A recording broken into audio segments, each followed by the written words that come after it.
Avec vous, un communiqué du gouvernement. Merci, madame. Communiqué numéro 073 du gouvernement de la transition.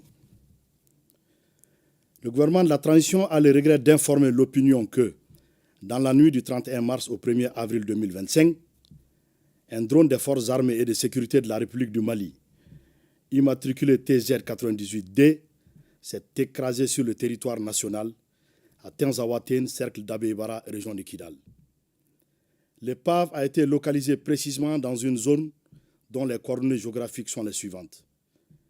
19 degrés, 52 minutes, 4,738 secondes nord, 2 degrés, 53 minutes, 38,101 secondes est, à 9,5 km au sud de la frontière Mali-Algérie.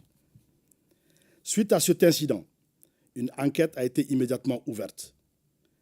Des résultats de l'investigation préliminaire, les points suivants méritent d'être évoqués.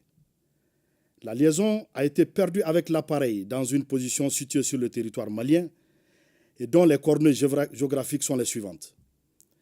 19 degrés, 51 minutes, 50,526 secondes nord, 2 degrés, 53 minutes, 36,099 secondes est, soit 10,2 km au sud de la frontière Mali-Algérie. La distance entre le point de rupture de liaison avec l'appareil et le lieu de localisation de l'épave est de 441 mètres. Ces deux points sont tous situés sur le territoire national. Les dernières informations transmises par le drone étaient relatives à une rencontre de terroristes de haut profil qui planifiaient des actions. L'aéronef est tombé à la verticale, ce qui, probablement, ne peut s'expliquer que par une action hostile causée par des tirs de missiles sol-air ou air-air. Quelques heures après l'incident, le gouvernement de la transition a pris connaissance par voie de presse d'un communiqué du ministère de la Défense algérienne revendiquant la destruction d'un drone qui aurait survolé l'espace aérien de l'Algérie sur 2 km. Afin d'approfondir les enquêtes, les autorités maliennes ont demandé aux autorités algériennes de leur fournir des éléments probants étayant la violation de leur espace par un drone de reconnaissance malien. Depuis 72 heures, aucune suite satisfaisante n'a été réservée à la demande malienne. Le gouvernement de la transition conclut avec certitude absolue que le drone des forces armées de sécurité maliennes a été détruit suite à une action hostile préméditée du régime algérien. Cette décision repose sur les éléments ci-après. Le silence coupable du régime algérien accordé à la demande malienne et son refus de coopérer confirment la responsabilité de ce régime qui a tiré sur le drone entraînant sa chute verticale. Les données précises de la trajectoire de l'appareil enregistrées dans le système prouvent sans ambiguïté que l'appareil n'a jamais quitté l'espace aérien de la République du Mali. De surcroît, le point de rupture de liaison du drone et le point de localisation de l'épave sont tous situés sur le territoire national malien. L'absurdité de l'argument de la violation de l'espace aérien algérien sur 2 km, autrement dit, comment l'épave du drone se serait retrouvée au Mali et à 9,5 km de la ligne frontalière si l'appareil avait réellement violé l'espace algérien sur 2 km.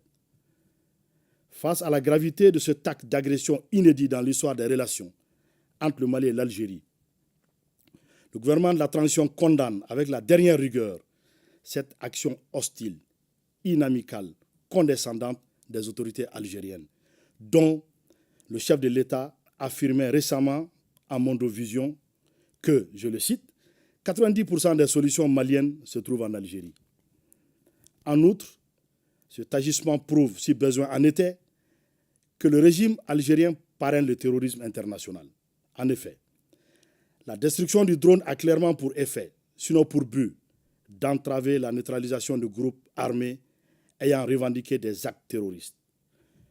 Le gouvernement de la transition, en cette triste circonstance, tout en rappelant la teneur de son communiqué numéro 64 du 25 janvier 2024 et celle de l'allocution du Mali lors de la 79e session de l'Assemblée générale des Nations unies, condamne l'attitude du régime algérien qui, en plus de servir de base arrière aux groupes terroristes, s'engage aujourd'hui dans la lutte armée pour perpétrer des agressions contre un État voisin en vue de protéger ses suppôts terroristes.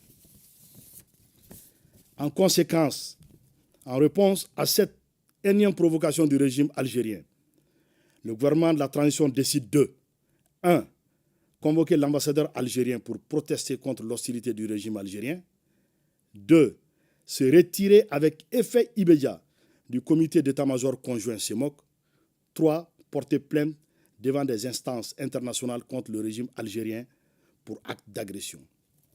Aussi, le gouvernement de la transition fait remarquer que cette agression flagrante du régime algérien contre le Mali est en contradiction avec la participation effective de la République du Mali à la guerre pour l'indépendance de l'Algérie pour soutenir le Front de Libération Nationale, FLN. Enfin, il demande au régime algérien, exportateur de terrorisme, de cesser d'être une menace à la paix et à la sécurité régionale, puis d'adopter un comportement responsable visant à promouvoir la paix et le développement. Le gouvernement de la transition réitère à la population malienne que rien n'entamera la détermination des forces de défense et de sécurité maliennes sous le leadership de son Excellence le général d'armée Assimi Goïta, président de la transition chef de l'État, à poursuivre et à atteindre le noble objectif d'éradiquer le terrorisme sous toutes ses formes. Suivant cette volonté, dans les heures qui ont suivi l'agression du régime algérien contre le drone malien, d'importantes cibles terroristes ont été frappées avec succès dans la localité de Tinzaouatène et ailleurs sur le territoire malien. Ces opérations vont continuer et pourront s'intensifier selon l'évolution de la situation.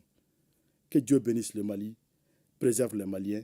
Fait à Bamako le 6 avril 2025. Je vous remercie. Merci bien, monsieur.